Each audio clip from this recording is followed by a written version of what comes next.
Wife said she needed to find herself with another man, but I emptied our joint account and she came crawling back.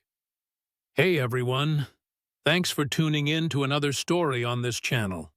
What I'm about to share with you happened to me just 6 months ago, and honestly, I'm still processing it all. But I thought sharing my experience might help someone else who's going through something similar. So grab a coffee, settle in, because this is going to be a wild ride. My name is Mark, I'm 34, and up until recently, I thought I had the perfect marriage.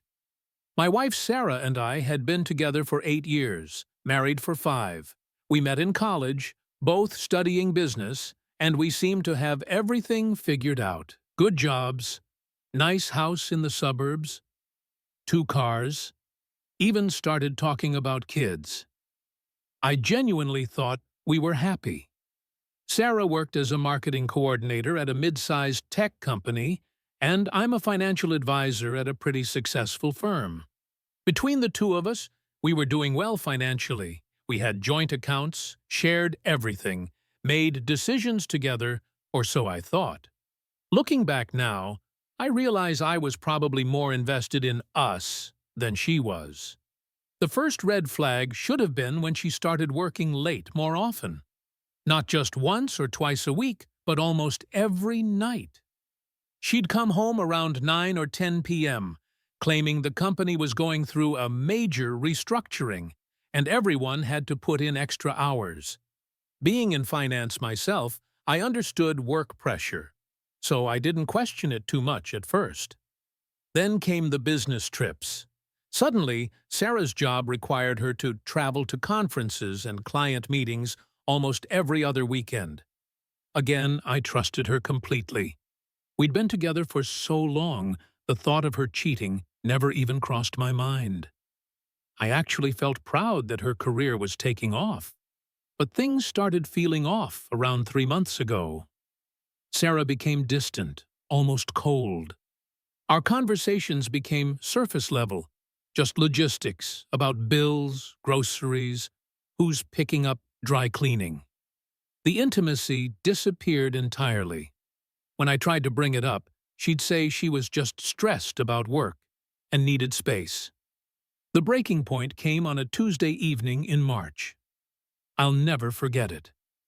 I was in the kitchen making dinner when Sarah walked in, and instead of her usual tired, "Hey," she sat down at the table with this serious expression. "Mark, we need to talk," she said, and my stomach immediately dropped. Nothing good ever starts with those words. I turned off the stove and sat across from her. "What's going on, babe?"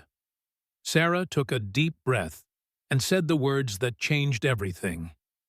"I think I need to find myself." I stared at her, confused. "What would you mean, find yourself?" "I feel like I've been living this conventional life for so long that I don't even know who I am anymore. I got with you straight out of college. We got married, bought a house. I never had the chance to just explore." My heart was starting to race, but I tried to stay calm. "Okay, well, we can work on that together. Maybe take a vacation, try new hobbies. I don't know. What are you thinking?" She looked down at her hands, and that's when I knew something was really wrong. "There's someone else, Mark." The room went silent except for the sound of my own heartbeat in my ears. "What do you mean, someone else?" "His name is David. He's a client at my company. We've been talking a lot lately, and I feel this connection with him that I haven't felt in years. He makes me feel alive again." I felt like I'd been punched in the gut. "Are you telling me you want a divorce?" No, that's not what I'm saying." She reached across the table like she was going to touch my hand, but I pulled away. "I love you, Mark.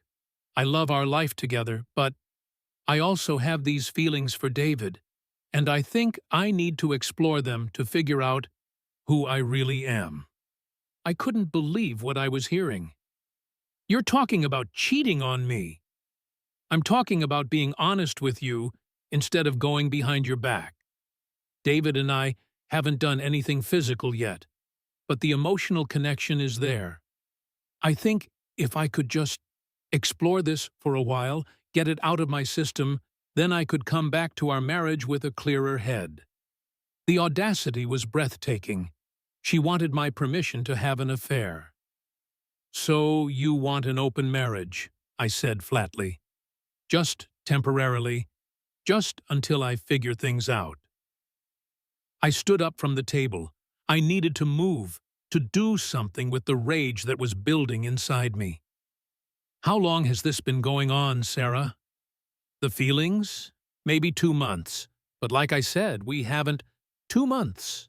I was pacing around the kitchen now. "So all those late nights, all those business trips, were real work obligations, I swear.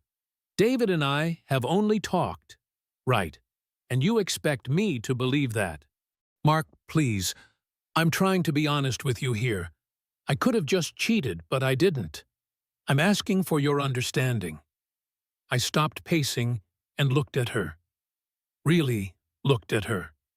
This woman I'd spent 8 years of my life with, who I'd trusted completely, was sitting in our kitchen asking for permission to sleep with another man. "Get out," I said quietly. "What?" "Get out of this house right now." "Mark, you're being dramatic.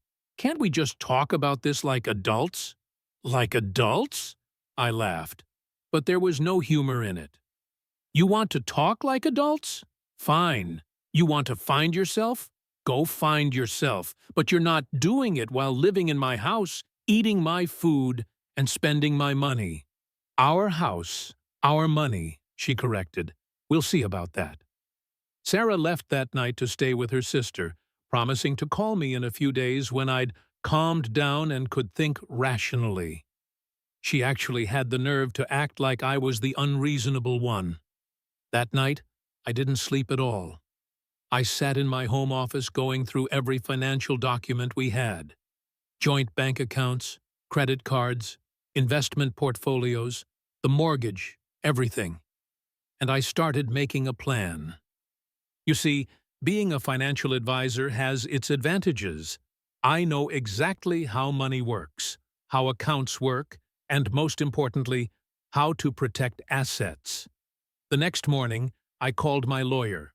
Not a divorce attorney yet, just our family lawyer who'd helped us with the house purchase. "Jim, I need to ask you something confidentially.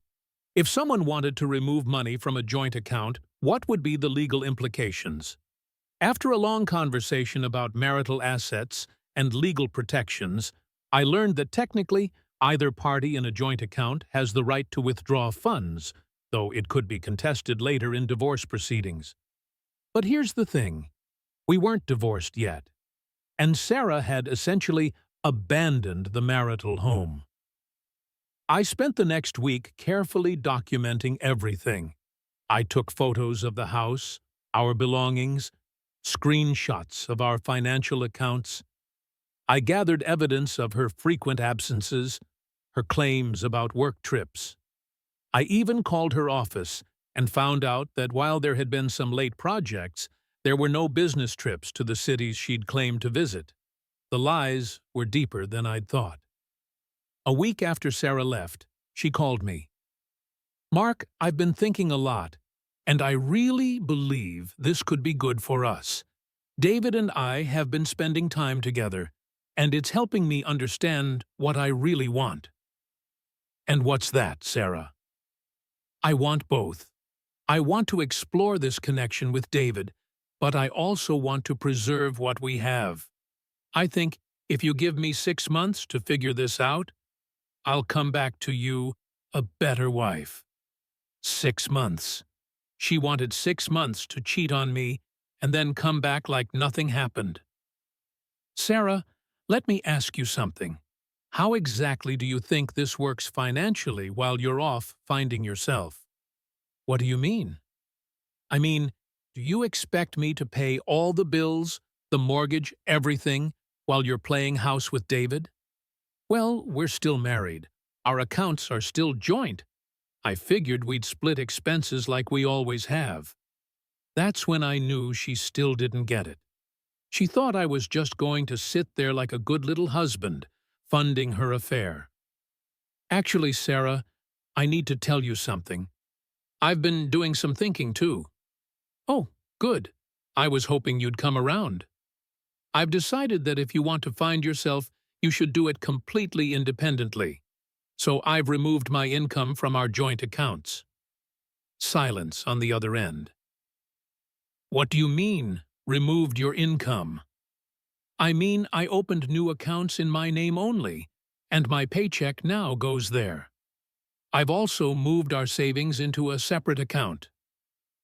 You can't do that. That's our money. Actually, I can, and I did. You want independence? You've got it. Mark, that's not fair. I still have bills. I still need to live. Then I suggest you ask David to help out. Or better yet, find yourself a job that pays enough to support your lifestyle. I could hear her breathing getting heavier. You're being vindictive. I'm being practical. You can't have your cake and eat it too, Sarah. You want to leave the marriage to explore other options? Fine. But you don't get to keep the financial benefits of being married while you do it. She hung up on me. For the next 2 weeks, I didn't hear from her. I later found out from her sister that Sarah had moved in with David, thinking this was just a temporary tantrum on my part. She figured I'd get lonely and take her back on her terms. She was wrong. During those 2 weeks, I did 3 things. First, I consulted with a divorce attorney to understand my rights and options. Second, I had the locks changed on the house, legally, since she'd abandoned the residence. And third, I started taking care of myself in ways I hadn't in years. I went to the gym, reconnected with friends I'd lost touch with, even started dating apps just to see what was out there. I wasn't ready to date yet, but it felt good to know I had options. The call came on a Thursday afternoon. I was at work when my phone rang. Mark, we need to talk, in person. Sarah's voice sounded different, shaky. I don't think we have anything to talk about, Sarah. Please, I made a mistake, a huge mistake. What kind of mistake? David. He's not who I thought he was. Things got complicated really fast. I leaned back in my office chair. Complicated how? He's married, Mark. He has kids. He was never planning to leave his family. He was just using me. Despite everything, I felt a small pang of sympathy, but only small. I'm sorry to hear that, Sarah, but I'm not sure what that has to do with me. Everything. It has everything to do with you. I realized that what I had with you was real, and what I thought I had with David was just fantasy. Okay? Okay? That's all you have to say? What do you want me to say, Sarah? You made your choice. You wanted to find yourself, remember? I found myself. I found out that I made the biggest mistake of my life. I could hear her crying now. Mark, I know I hurt you. I know I was selfish and stupid. But can't we try to work this out? Can't we go to counseling or something? Sarah, you didn't just hurt me. You betrayed 8 years of trust, lied to me repeatedly, and asked for permission to cheat on me. That's not something counseling fixes. Please don't say that. We can fix this. No, we can't. I've filed for divorce. The line went quiet except for her sobbing. You what? I filed for divorce 2 days ago. You should be getting served papers tomorrow. Mark, no, please. I love you. I choose you. I want to come home. There is no home for you to come to, Sarah. I've moved on. That was 3 months ago. The divorce is almost finalized now. Sarah tried everything, showing up at my office, calling my friends and family, even threatening to contest the financial arrangements. But her lawyer quickly explained that since she had abandoned the marriage to pursue another relationship, she had very little ground to stand on. The ironic part?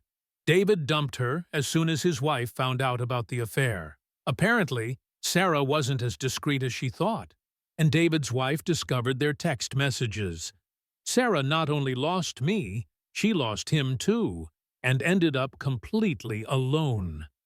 She's had to move back in with her parents and find a new job since her company let her go. Turns out having an affair with a married client is grounds for termination. Who knew? Meanwhile, I'm doing better than I have in years. I bought a smaller house that's completely mine. My finances are in great shape without supporting someone else's fantasy life, and I've actually started dating someone new. Her name is Jessica. She's a teacher, and she thinks the idea of asking your spouse for permission to cheat is as insane as I do. Sarah still calls sometimes, usually late at night when she's been drinking. She tells me she's learned her lesson, that she knows what real love is now, that she'll do anything to get me back. But here's the thing I learned through all of this. When someone shows you who they really are, believe them. Sarah showed me that she was someone who could throw away 8 years of marriage for a fantasy. Someone who could lie to my face for months. Someone who thought so little of our relationship that she believed I'd just sit around waiting while she explored other options. That's not the kind of person I want to spend my life with. Some people have called me cold for how I handled the financial situation. They say I should have been more understanding, more willing to forgive. But I disagree. I think there's a difference between forgiveness and being a doormat.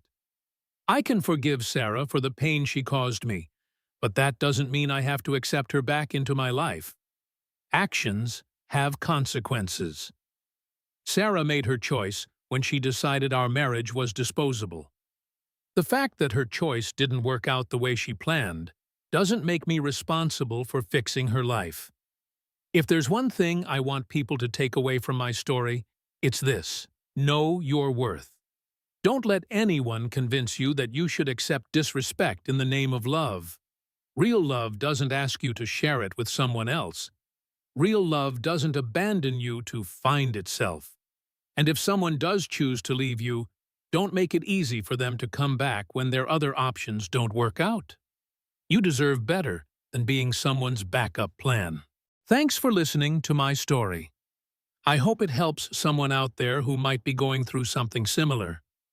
Remember, you're stronger than you think, and you deserve someone who chooses you every single day, not just when their other choices fall through. Take care of yourselves. See you in the next video.